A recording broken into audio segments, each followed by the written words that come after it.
तो चलिए बुलेटिन की शुरुआत करेंगे। सबसे पहले आपको बता दें, सीएम योगी आदित्यनाथ ने 56 शहरों के लिए मॉडर्न प्रिजन वैन को हरी झंडी दिखाई है। रविवार सुबह करीबन 5 कालिदास आवास के बाहर आयोजित किए गए कार्यक्रम में मुख्यमंत्री ने पुलिस विभाग के तमाम अधिकारियों की मौजूदगी में वैन को 56 शहरों के लिए रवाना किया है। इस दौरान मुख्यमंत्री ने कहा, पुलिस को मॉडर्न बनाने का लक्ष्य हम आगे बढ़ा रहे हैं, पुलिस को आधुनिक किया जा रहा है। सीएम योगी ने कहा कि अब तक जेल से अदालत लाने के लिए जिन वैन्स का इस्तेमाल होता था उनमें कैदी या तो भाग खड़े होते थे या गिरोह उन पर हमला कर देता था। ये प्रिजन वैन आधुनिक है।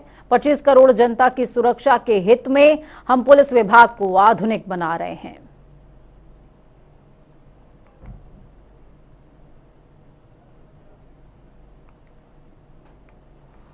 बेहतर कानून व्यवस्था की स्थिति के लिए पुलिस आधुनिकीकरण की जिस प्रक्रिया को हम लोगों ने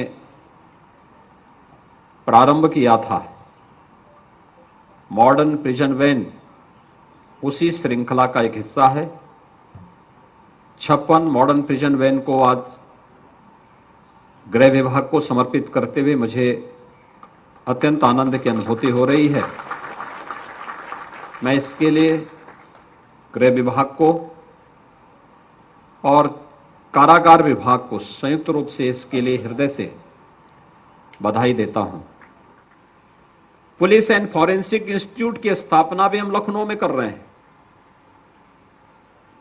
यह न केवल हमें आधुनिक तकनीक से जोड़ेगा बल्कि अपराध नियंत्रण करने के लिए इसकी एक प्रभावी भूमिका होगी और यह एक ट्रेनिंग सेंटर के साथ साथ उस प्रकार के दक्ष युवाओं को भी प्रदेश और देश को देने में सक्षम होगा।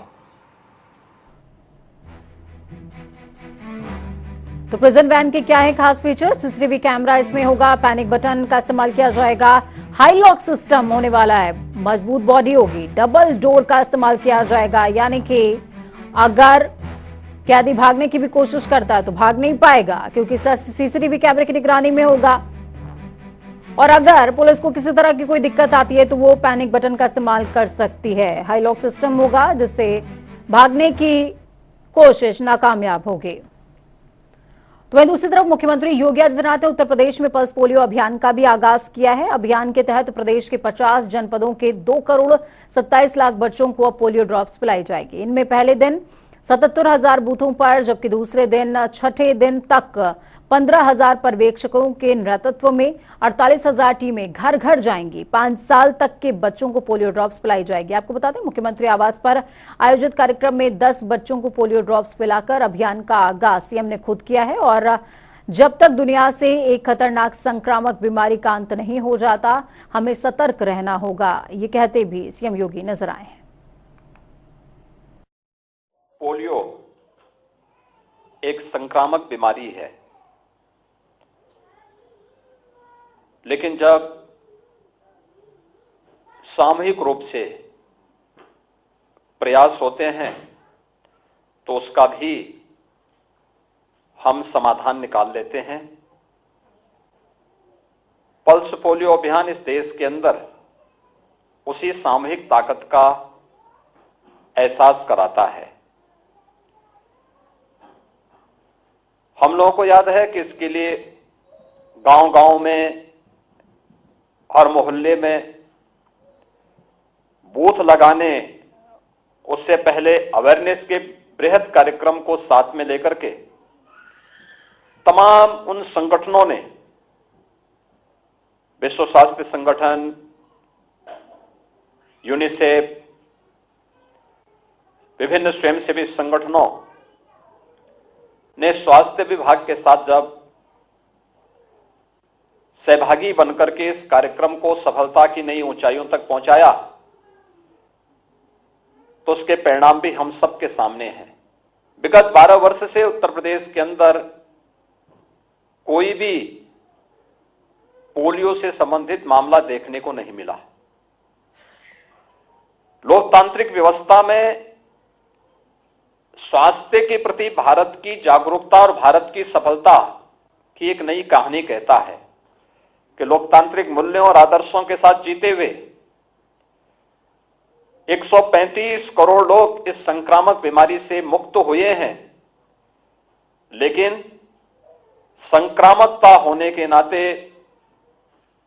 यह बीमारी आसानी से एक जगह से दूसरी जगह संक्रमित हो सकती है। इस दृष्टि से पाकिस्तान, अफगानिस्तान और दुनिया के कुछ ऐसे चुनिंदे ऐसे देश बचे हैं जहां पर अभी भी उस पर लोगों ने नियंत्रण नहीं कर पाए हैं।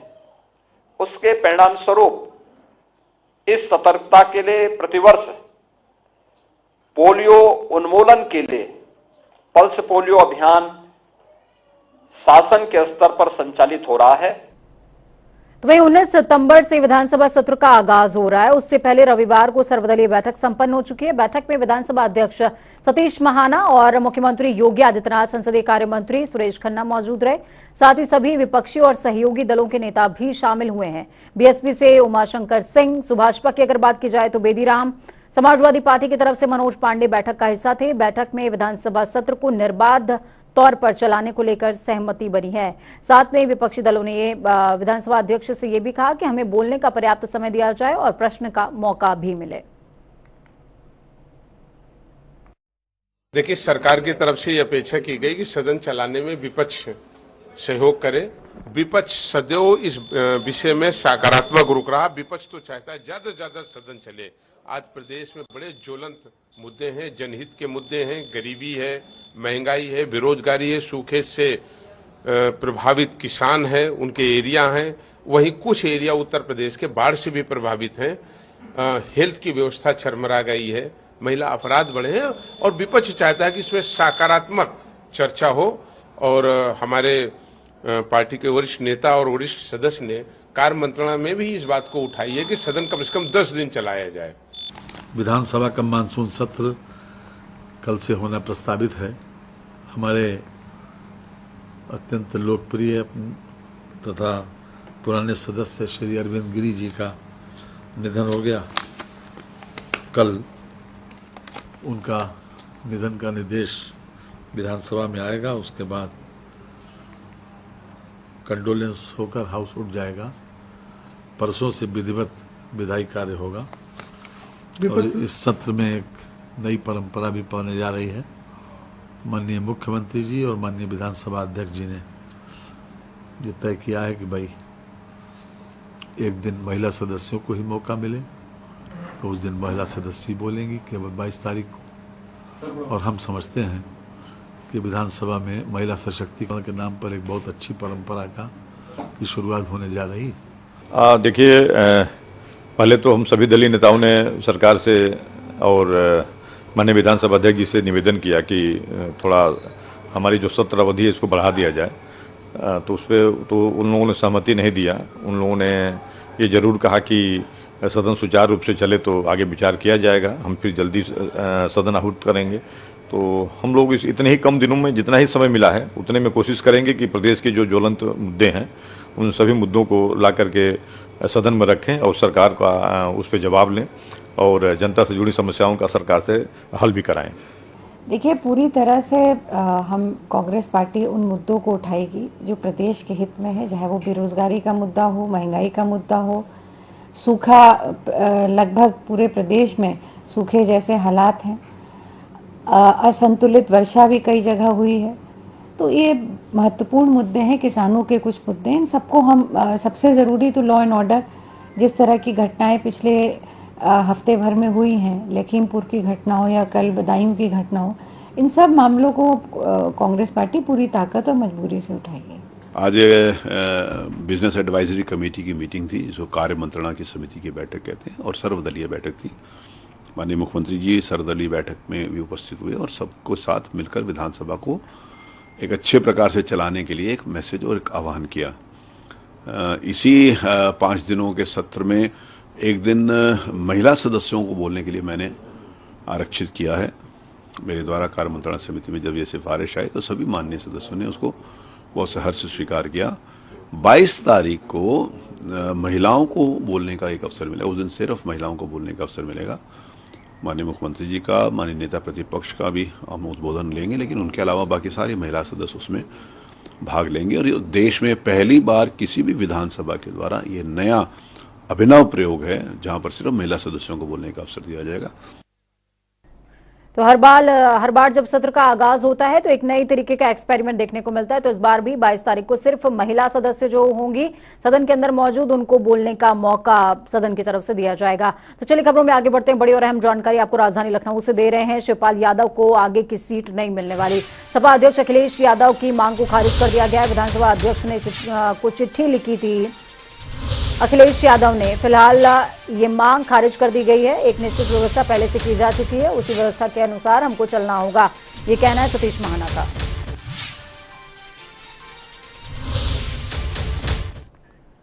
तो आज सुबह से एक और बड़ी खबर सामने आई। वो बड़ी खबर क्या थी समझिए। दारुल उलूम देवबंद में उत्तर प्रदेश में चल रही मदरसा सर्वे को लेकर के बड़ी बैठक खत्म हो चुकी है। बैठक में दारुल उलूम ने सरकार के मदरसा सर्वे का समर्थन किया है और इसी के साथ ओवैसी के बयान को झटका भी मिला है। इसके बाद यूपी में मदरसा सर्वे पर हो रही राजनीति कम होने की उम्मीद की जा रही है। प्रदेश में मदरसा सर्वे को लेकर तमाम विपक्षी दलों की ओर से लगातार हमले हो रहे थे।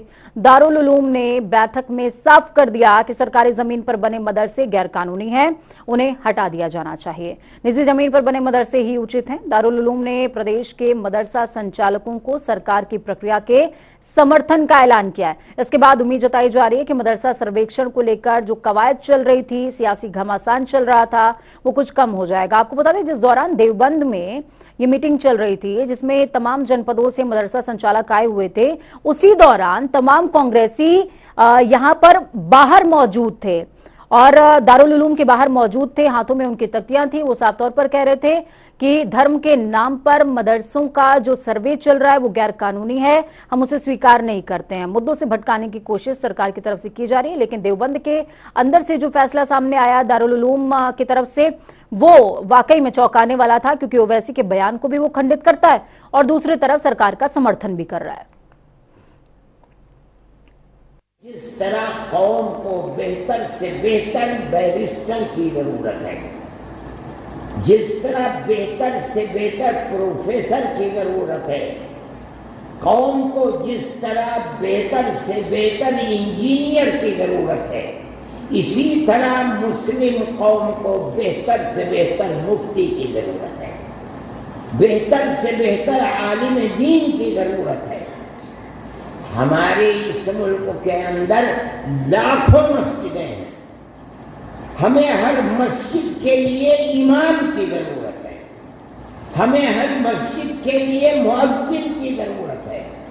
हर मुसलमान को इस्लामी जिंदगी के अंदर हलाल और हराम जानने की जरूरत है, हलाल को अपनाने के लिए मसले की जरूरत है, हराम से बचने के लिए हिदायत की जरूरत है। कहां से आएंगे? दारुल उलूम देवबंद ने जब अपने रुख को बदल दिया, अब उसका मकसद मजहब की हिफाजत है। तो दारुल उलूम की तरफ से ये जो आदेश आया है, ये वाकई में जो समर्थन किया है सरकार का, वो अपने आप में चौंका देने वाला है और कहीं ना कहीं अब विराम भी लगेगा सियासी गतिविधियों पर और दूसरी तरफ कई लोगों के मुंह भी बंद करने का काम करेगा जो मदरसों के सर्वे के नाम पर लगातार सियासत को हवा दे रहे थे। चलिए खबरों में आगे बढ़ेंगे। प्रधानमंत्री नरेंद्र मोदी के जन्मदिन पर शुरू हुए पूरे देश और प्रदेश में सेवा सप्ताह के मौके पर राजधानी लखनऊ के गोसाईगंज पहुंचे बीजेपी के विधायक अमरीश रावत। अमरीश रावत ने लोगों को फल बांटे, चिकित्सा शिविर का शुभारंभ किया। इस दौरान सैकड़ों की तादाद में आए लोगों ने अपना स्वास्थ्य परीक्षण कराया और निःशुल्क दवाइयां भी ली हैं। तो वहीं बीजेपी विधायक अमरीश रावत ने हमारे संवाददाता से खास बातचीत की। क्या कुछ कहा, सुनिए। प्रधानमंत्री के जन्म दिवस के अवसर पर पूरे देश व प्रदेश में सेवा सप्ताह मनाया जा रहा है। हमारे साथ बातचीत करने के लिए बीजेपी के लखनऊ से विधायक मौजूद हैं। इनसे हम जानेंगे आखिर किस तरीके से प्रधानमंत्री का जो जन्मदिन है उसको सेवा सप्ताह के रूप में मनाया जा रहा है। विधायक जी, पूरे प्रदेश और देश भर में प्रधानमंत्री का जो जन्मदिन है वो सेवा सप्ताह के रूप में मनाया जा रहा है। आज आप एक विद्यालय में मौजूद हैं कार्यक्रम में, किस तरीके से पूरा ये कार्यक्रम मनाया जा रहा है? ये सेवा पखवाड़ा स्वास्थ्य मेले का आयोजन आज के दिन है। हमारा डे बाय डे 17 तारीख से माननीय प्रधानमंत्री जी के जन्म दिवस के उपलक्ष्य में और 2 अक्टूबर तक कार्यक्रम लगे हुए हैं। कल का जैसे था माननीय मोदी जी की प्रदर्शनी का मेला लगा हुआ था, आज स्वास्थ्य मेले का आयोजन है जिसमें सभी लोगों के स्वास्थ्य की सेवाएं दी जा रही हैं। हमारे डॉक्टर्स लोग दे रहे हैं। हमारे पदाधिकारी, हमारे प्रतिनिधि लोग लग करके पूरा जो है स्वास्थ्य मेले का आयोजन में सहयोग कर रहे हैं। आज का दिन इस कार्यक्रम से मनाया जा रहा है। माननीय जैसा कि प्रधानमंत्री, गांधी जयंती तक ये कार्यक्रम मनाया जाएगा, तमाम लोग संकल्प ले रहे हैं कि विकास को रफ्तार देंगे, तमाम जो बुनियादी सुविधाएं हैं, मूलभूत सुविधाएं वो लोगों को मिलेंगी। आपने अपने विधानसभा क्षेत्र में ऐसा क्या संकल्प लिया कि जो गांधी जयंती के दिन आप कुछ अतिरिक्त करेंगे? हमने जो संकल्प लिया था वो जो रोडें लोगों को चलने लायक नहीं थी, वो मेरी 7 रोडें पास हो गई जो बन रही हैं। और इसी बीच मैंने प्रयास किया है हर विभाग से कि इस जो हमारा 2 अक्टूबर तक कार्यक्रम चले, इस कार्यक्रम में वो चीज़ें ख़त्म हो जाएं जो जनता को परेशानी उठानी पड़ती थी, जैसे रोड है या स्कूलों में कुछ दिक्कतें आई थी, उसके संबंध में हमने कल भी बात की थी। और मेरी सरकार निरंतर, ये तो मान लिया कार्यक्रम है, इसके अलावा तमाम जो है चिंता करते हुए जनता के हित में काम किया है और जिम्मेवारी लिया है, उसको निभाने का भी काम करते हैं। धन्यवाद। ये हमारे साथ बातचीत करने के लिए मोहनलालगंज के बीजेपी विधायक थे, जिनका साफ तौर पर कहना है कि लगातार हुआ प्रधानमंत्री के जन्म दिवस को सेवा पखवाड़े के रूप में मना रहे हैं और लोगों के बीच में जा करके उनकी समस्याओं का समाधान कर रहे हैं। जनता टीवी से अभिषेक कुमार।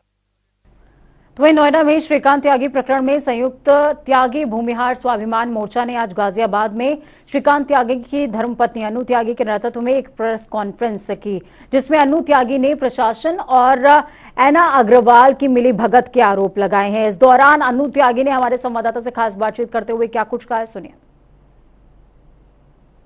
नोएडा के बहुचर्चित त्यागी श्रीकांत त्यागी प्रकरण में जहां एक तरफ श्रीकांत त्यागी महिला से अपहृत्या करने के बाद जेल में बंद हैं, वहीं उनके फेवर में जो लड़के जेल गए थे वो छुटकर आ चुके हैं और गाजियाबाद में आज एक प्रेस कॉन्फ्रेंस उनकी धर्मपत्नी के द्वारा और त्यागी समाज के लोगों के द्वारा की गई है। आइए जान लेते हैं, सीधा अनु त्यागी हमारे साथ मौजूद हैं, उनसे कि किस लिए ये प्रेस कॉन्फ्रेंस रखी गई है। मैम, आपका स्वागत है जनता टीवी में। क्या वो कहानी घटी थी जो आपके साथ बीती है, श्रीकांत त्यागी के साथ बीती है? वो जेल में है और क्या वो पूरा प्रकरण था, दोबारा एक बार और बता दीजिए। ये सारा षड्यंत्र था जो मेरे पति श्रीकांत त्यागी की राजनीतिक हत्या की गई, हत्या की साजिश से किया गया था। डॉक्टर महेश शर्मा ने किया उस एना अग्रवाल के साथ मिलकर, जैसा कि उन्होंने अपने एक उनकी रिकॉर्डिंग भी आई थी, उन्होंने कहा था कि मैं वहाँ राजेंद्र अग्रवाल जी के कहने पर गया था। तो ये तो कहीं ना कहीं खुद साबित कर चुके हैं कि क्योंकि कहीं ना कहीं उनको इस बात का खतरा था कि मेरे पति श्रीकांत त्यागी का राजनीतिक कद ना बढ़ जाए। तो इसी को देखते हुए उन्होंने जो षड्यंत्र रचाया वो कहीं ना कहीं उसमें कामयाब हो गए। लेकिन मैं ये और बताना चाहूँगी, मेरा समाज, हमारा सर्व समाज आज हमारे साथ है। तो मुझे इस बात पर पूरा भरोसा है कि जिस षड्यंत्र में वो कामयाब हुए हैं उनके खिलाफ कार्रवाई ज़रूर की जाएगी।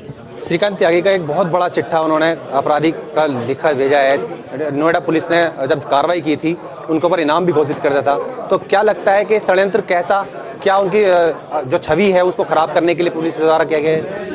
आप ही बताएं कि क्या गाली गलौच होती है? तब की गलती मेरे पति की भी नहीं थी, वो महिला आई वहाँ पर, तो क्या गाली देने पर 25,000 का इनाम दिया जाता है? बोला जाता है क्या गैंगस्टर लगाई जाती है? रही बात दूसरी तरफ, क्या 3 लाख का इनाम दिया जाता है? क्या मेरे पति श्रीकांत त्यागी इतने बड़े आतंकवादी थे कि जो पुलिस प्रशासन को इनाम दिया गया?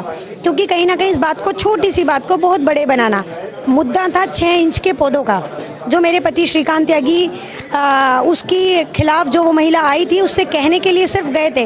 वो महिला वहाँ पहले से षड्यंत्र रचाकर आई थी अपने पति को लेकर। उसके पति वहाँ पर कैमरे में वीडियो बना रहे थे और वो पत्नी कह रही थी कि श्रीकांत त्यागी बहुत बड़ा गुंडा है, श्रीकांत त्यागी ये है।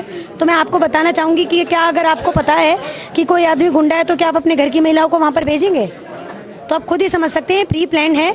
और वो एना अग्रवाल महेश शर्मा के साथ मिलकर महिला मोर्चा की अध्यक्ष बनने जा रही थी। उसने कोशिश की थी कि किसी लालच में आकर मैं श्रीकांत त्यागी की राजनीतिक हत्या कर दूं, जो वो सफल भी हुई।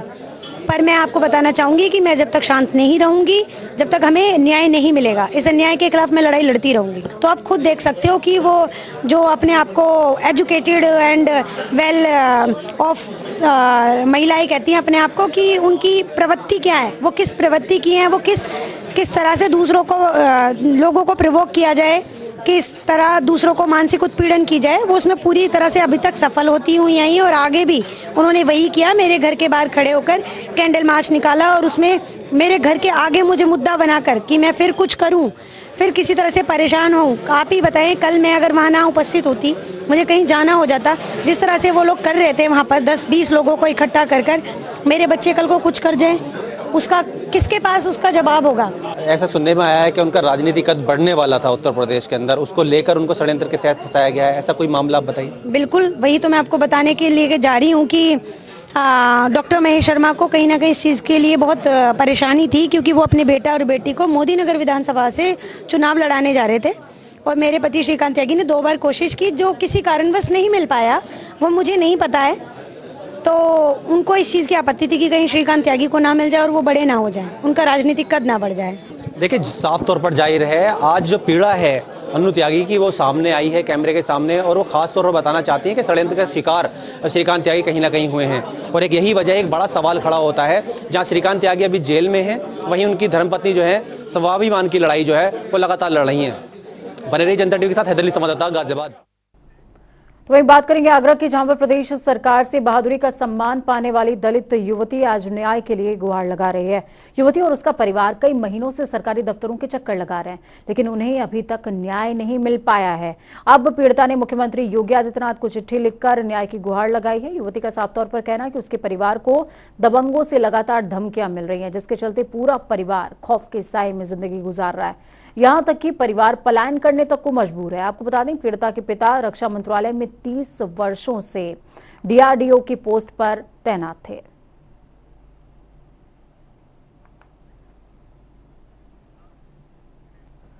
तो खबरों में आगे बढ़ेंगे, बात उत्तराखंड की कर लेते हैं। मुख्यमंत्री पुष्कर सिंह धामी पंतनगर पहुंचे। उन्होंने स्वच्छता पखवाड़े के तहत पंतनगर में सफाई अभियान में हिस्सा लिया है। उसके साथ किच्छा के पूर्व विधायक राजेश शुक्ला, रुद्रपुर विधायक शिव अरोड़ा, बीजेपी विधायक मंत्री विकास शर्मा के साथ ही तमाम जनप्रतिनिधि और कार्यकर्ता भी मौजूद रहे। मुख्यमंत्री धामी ने झाड़ू लगाकर सड़कों के किनारे सफाई की और वहां पर पड़ा कूड़ा भी उठाया।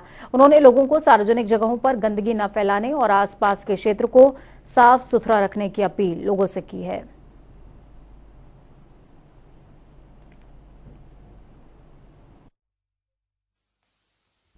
और कहाँ कल यहाँ दिन भर हम लोगों ने प्रातःकाल से शहीदों के परिवार में जाकर उनसे भेंट करी और वहीं से सफाई अभियान शुरू किया।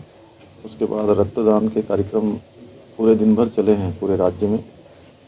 फिर टीबी उन्मूलन को लेकर जो हमारे देश के प्रधानमंत्री जी ने टीबी मुक्त भारत अभियान प्रारंभ किया है, उस पर भी हम लोगों ने 2024 तक, भारत सरकार ने लक्ष्य लिया है 2025 तक हम टीबी मुक्त करेंगे। हमने उत्तराखंड के लिए लक्ष्य लिया है, जहां 15,000 से अधिक हमारे टीबी के 6 रोगी हैं।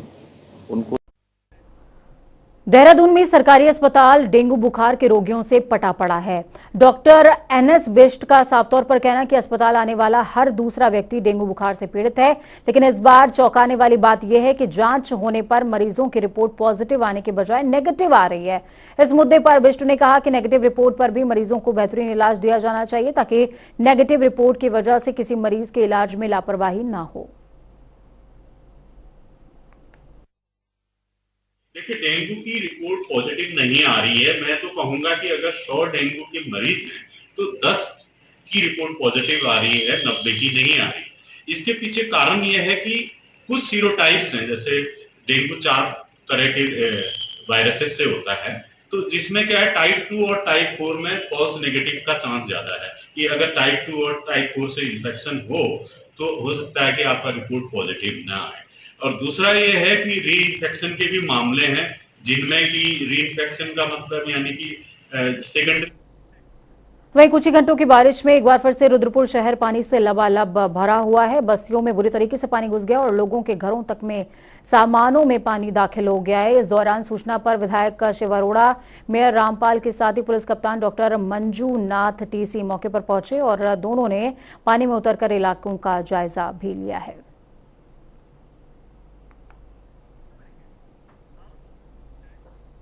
वक्त यहाँ पर छोटे से ब्रेक का। ब्रेक के उस पार खबरों का सफर लगातार जारी है। बने रहिए जनता टीवी के साथ, क्योंकि हमें आपकी ताकत। अपना और अपनों का बहुत ज्यादा ख्याल रखें। नमस्कार।